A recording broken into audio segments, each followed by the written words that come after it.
Greetings to all the beautiful, curious human beings out there. I wanted to talk about the shadow, the subconscious, the unconscious, and what it is. Now, I don't know, actually. I can only use my own personal experiences and interpretations to try and understand. And you're more than free to disagree with me, as always. We are sovereign people. We get to perceive the way that we do. We are free to do that. And I think it's a beautiful thing to have a diverse perspective in life. And I think that's one of the beautiful things about this realm or this construct is the diversity of individuated forms and expressions of life. I think that's beautiful and amazing.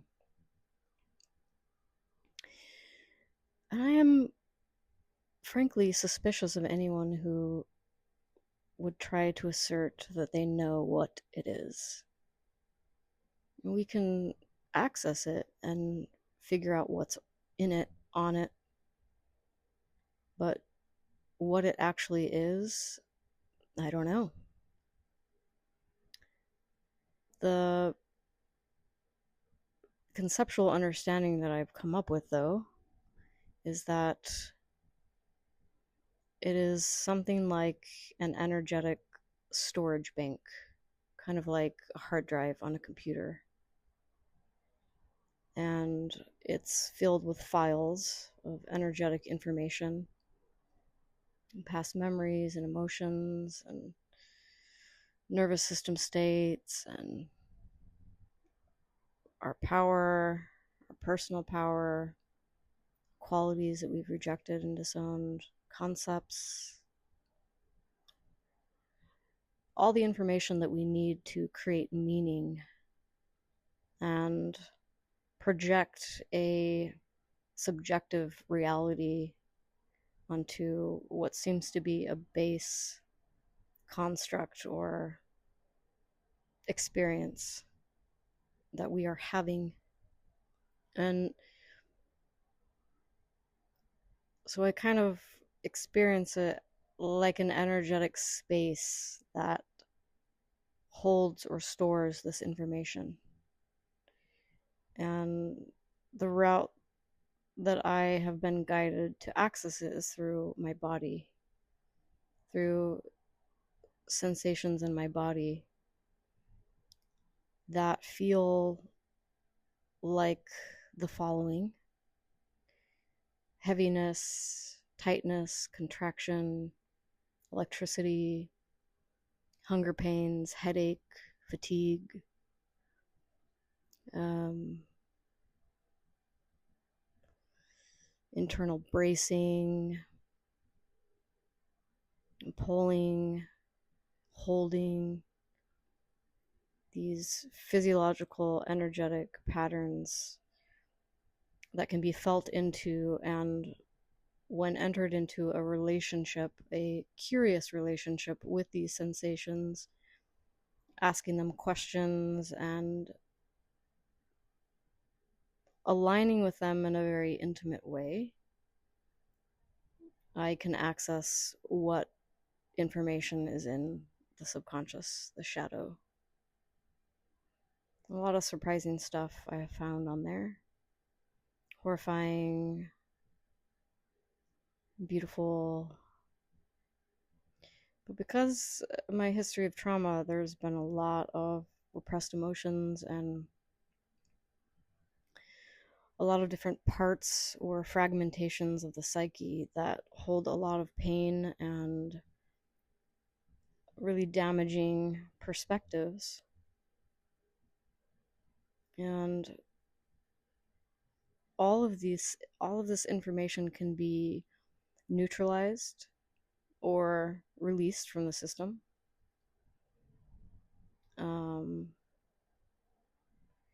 And there is kind of necessary recipe in order to do that.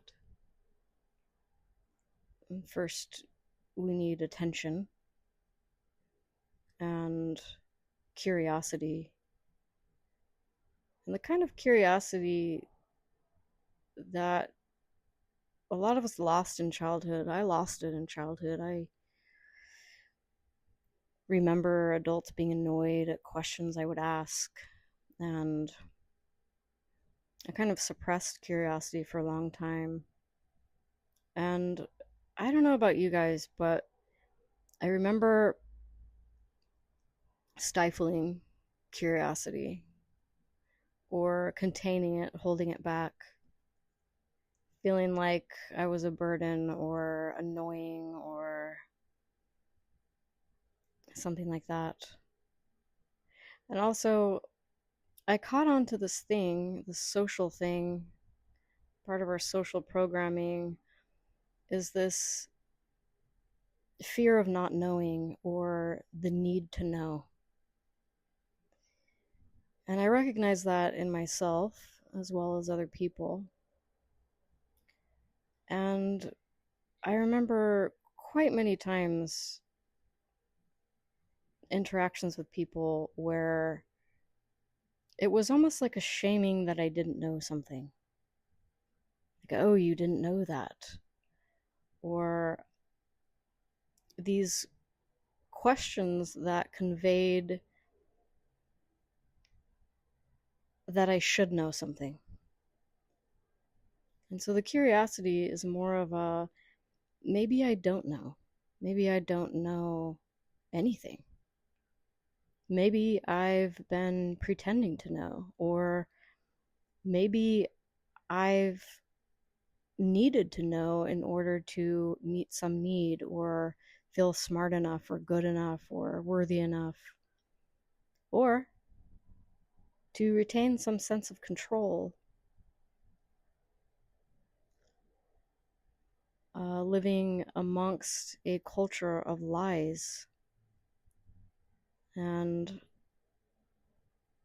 I found that in my shadow as well, aligning to these social lies in order to belong and fit in. But I could never quite conform completely. And I kept this inner rebellion and curiosity. And people would ask me time to time, why do you ask so many questions? Why can't you just let it be? And my interpretation of that was that it was a bad thing that I was questioning.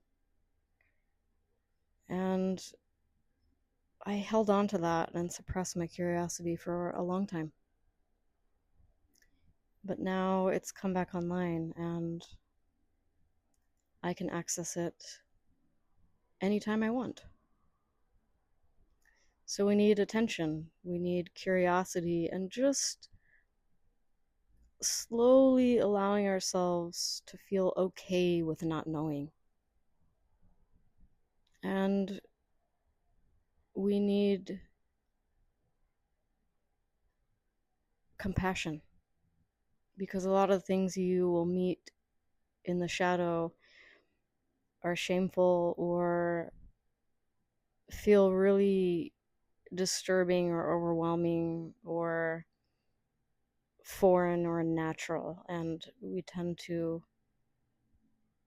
shame ourselves and criticize ourselves. So we need compassion, we need curiosity, and we need attention. And we need to practice relaxing into the body. And we also need to build a relationship with ourselves, with all parts of who we are. And when I say all parts of who we are, I mean the personality, the psyche, the identity. And even though I've come to understand that I am not the personality or the identity or the roles I play or the beliefs or behavior patterns that are enacted from my system, we can't deny our humanness. You can, if you want. And that was the path I took for quite a while, was that of transcending the human, transcending the ego. And that caused me more suffering, actually. And so I chose to pivot and turn to compassion and curiosity and trying to understand where I learned these behavior patterns, where I absorbed these beliefs. And I started getting curious about what was in my body and why I was feeling so restless and discontent and, like the Buddhist term would say, unsatisfactoriness. And that's what I felt a lot in my life, this underlying restless unsatisfactoriness, the inability to rest or be, always trying to move or distract. And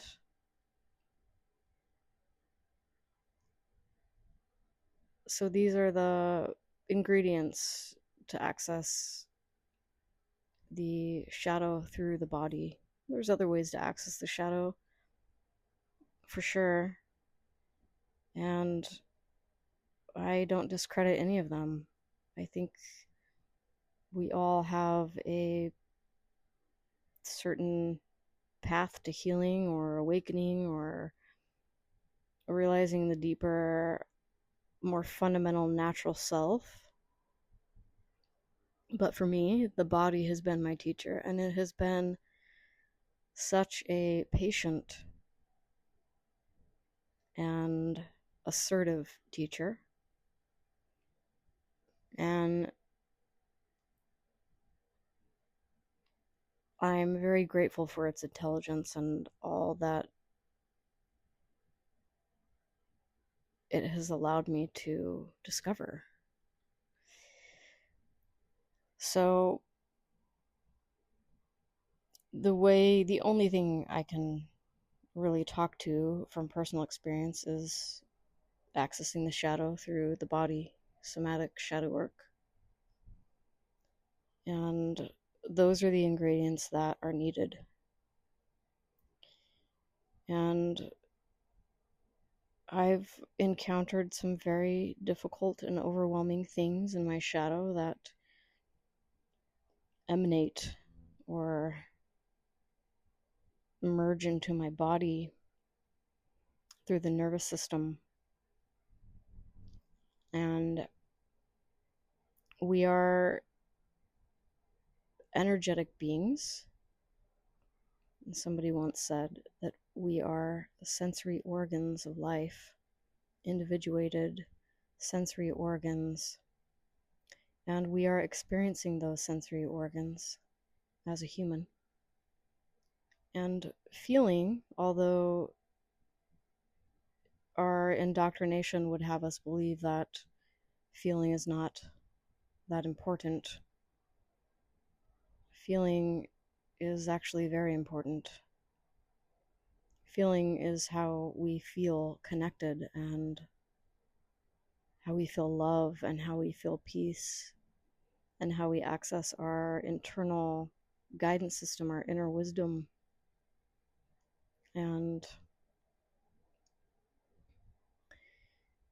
like I said before, that inner wisdom has been covered up with a lot of gunk and repressed emotions and this energetic information.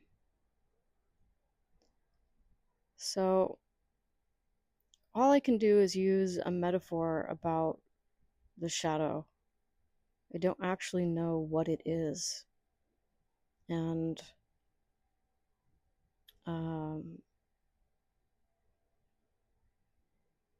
I've also come across memories and emotions that are not from this life.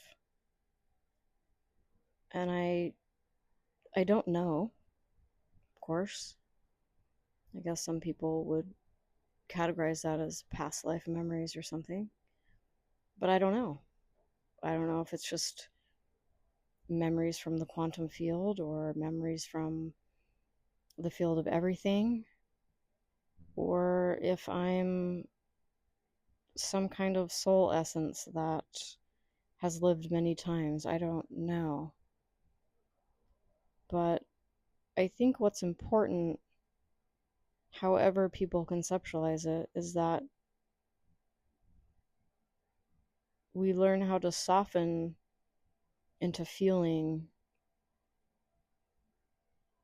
and deepening intimacy with ourselves.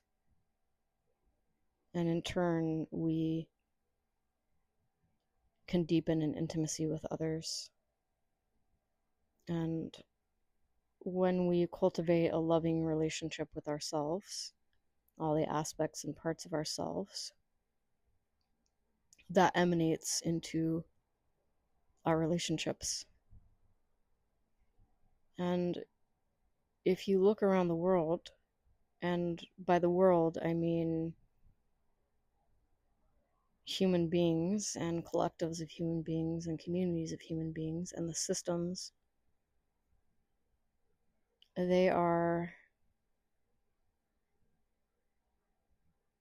wounded and distorted and contaminated with energies of fear and shame and programs like us versus them and false power and taking from others and hurting other people. And although some might think this is evil or bad, it is a part of life here in this realm. This polarity of experiences, good and bad, evil and the opposite of evil.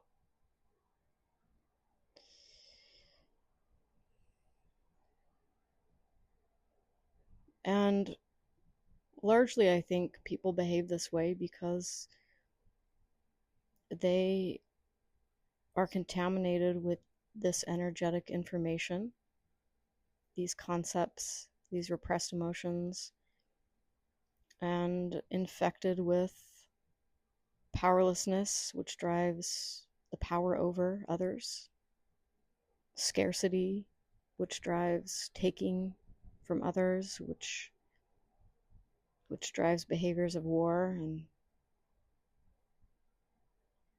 and harming others and taking their lives,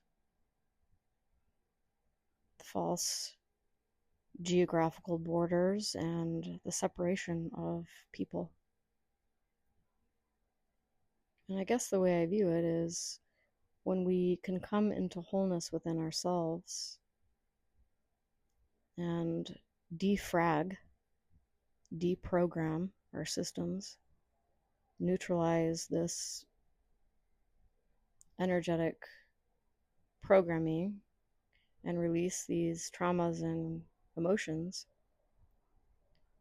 then we start to operate differently in the world. And we start to see others in a different way. There's a lot of dehumanization happening, and this separation, this wound of separation, that I am separate from life, I'm separate from others. It creates a lot of internal emotional pain, even if we're not aware of it. Because the shadow is hiding these things so that we can function. And most human beings are operating in survival mode. And their nervous systems are always on. And the truth is that everything that we see happening in the world and societies and human behavior that cause us grief or anger, sadness, they are happening. They are allowed in life. And I know that because they're happening. And so instead of arguing with reality, the reality of the way human beings are treating each other, I can simply say,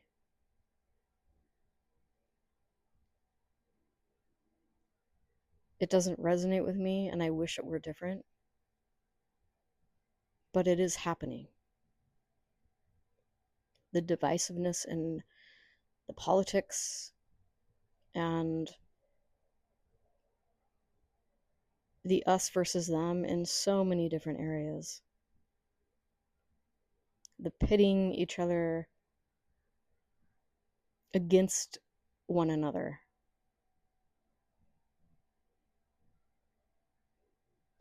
And that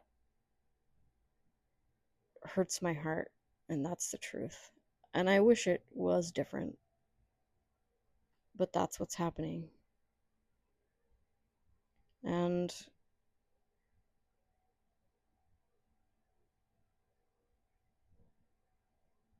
so I continue to release and neutralize and use attention and curiosity and compassion to release this from my own system so that I'm not participating, so that I can be more loving and compassionate. Boundaried, yes, boundaried, for sure, but more compassionate and understanding, and clarity of why people are doing what they're doing. And I found that. And I don't have to like somebody's behavior in order to understand. It doesn't mean that I'm going to invite you in my house for dinner, but I can see why somebody is doing what they're doing. And there is a high level of unconsciousness in the world. And this is not to be judgmental. This is an innocent process that happens over time because of the social programming that we've received. And I feel this is some of the most important work because it allows what is unconscious to become conscious. And that gives us autonomy over our choices. If we don't understand why we're doing what we're doing, it just keeps enacting. It keeps repeating. It's a repeating pattern. So I love human beings, and I think we have great potential. And I know, actually, this is something I do know, I guess, that we've all been lied to from the minute that we've been born. And this lie includes something like, if I could put it into words, that we are just these animals and that we aren't powerful and that we're just solely human and that we're mortal and that we can't make a difference, so we don't have power. Inconsequential, insignificant, the materialistic model. And I think those are lies. And we have these other dimensions to who we are, that part of us.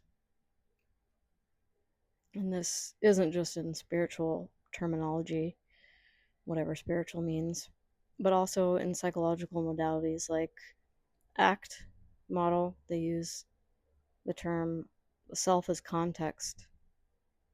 And in IFS, they use the term self energy. And Ramana Maharshi used the term I am. this dimension, or more natural primary aspect of who we are, that's always noticing, that allows everything, that's witnessing everything, every thought, every emotion, every behavior pattern, that is open and contentless or formless, and we have different dimensions to who we are as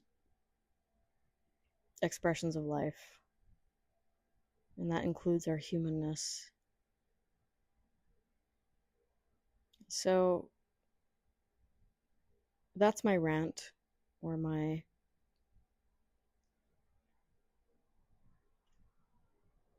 desire of what to talk about today. There's parts of me that don't want to be talking about this publicly.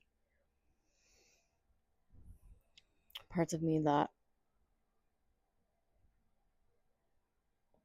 don't want to be seen or known, that like to be anonymous, that are afraid of persecution, judgment, rejection. But I think it's important to explore this and to ask questions and to deepen this intimacy with ourselves and cultivate this compassion. Because we need that. The human species, our human brothers and sisters, we all need that. And we've all been through so much. All of us. And we are a collective. And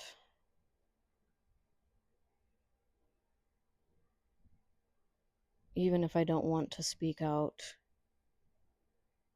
there's something pushing me to do so that is not of my human mind.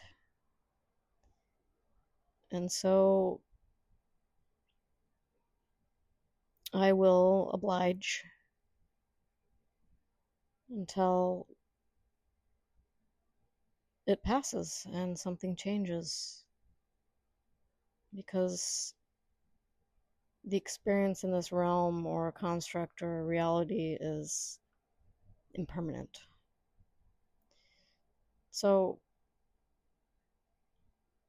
that's all I have to share today. And I hope you all have a beautiful, lovely day. And you're cared about and you're important.